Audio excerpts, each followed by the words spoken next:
So if you've been paying attention to the drone space over the last few months or so, you might have seen that DJI have just released the new Neo. It's a really interesting drone for beginners, and its sort of competitor is the HoverAir X1, and we're going to compare the pros and cons of these two drones in this video today. So I've made a whole video about the HoverAir X1, fantastic little drone for the money, but this has just come in and really upset the market, the Neo from DJI, because it's sort of less than half the price of the HoverAir X1 with some improved specs. Like this has 4K compared to the 2.7K of the HoverAir X1, so they're kind of compelling, but this one does have a few pros compared to the Neo, which we will cover in this video.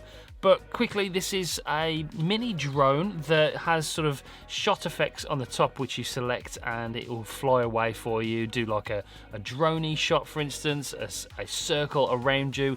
It will do like a bird's eye view shot. It will follow and track you with the smart tracking that it's got built in from DJI. All of these things can be done with the HoverAir X1 with similar effects anyway, and both have sort of really smart AI tracking, which is really powerful. So yeah, they're fun to play with. If you're sort of looking for a drone to just get some casual shots for social media, these are some really good compelling options on the market. Let's take a look at some of the shots both of these drones can do, and we'll test out the follow and tracking modes as well.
One thing I will say before we talk about the pros and cons of both of these drones is that I've found with the follow mode in particular, the tracking, the DJI did quite a better job. It's more of a fluid track. With the HoverAir X1, the footage that I've seen is sort of, it feels like an elastic band effect is what I say. It sort of goes back, drops back, zooms in, drops back, depending on where you are and how fast you're moving. So the tracking for me, especially in follow mode, is probably just a little bit better on the DJI.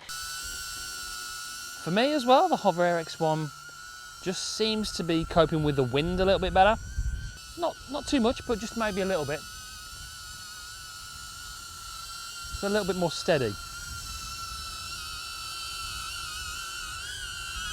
Yeah, see, sort of recognises my palm straight away and just lands. I do like that. Pros and cons. Let's talk about which one of these I would recommend. First of all, they're both pretty good, but the big elephant in the room is the price. The HoverAir is $399 drone only, and the DJI Neo is £169 in the UK for the drone only. So there's a big difference in the price, and that's when you sort of compare it to the camera quality. This has 4K, the Neo, and this is 2.7K. So it's kind of a no-brainer at the moment which one I would recommend. It leans heavily to the DJI in my opinion, but the HoverAir does have some pros, notably the fact that it is folding. This is probably better for travel. It is pocketable, unlike the DJI Neo, which doesn't fold. It just stays in this sort of state all the time. You can't sort of fold it up. This does fold. It is slightly lighter at 130 grams compared to the 135 grams of the Neo, and it does have a bigger internal storage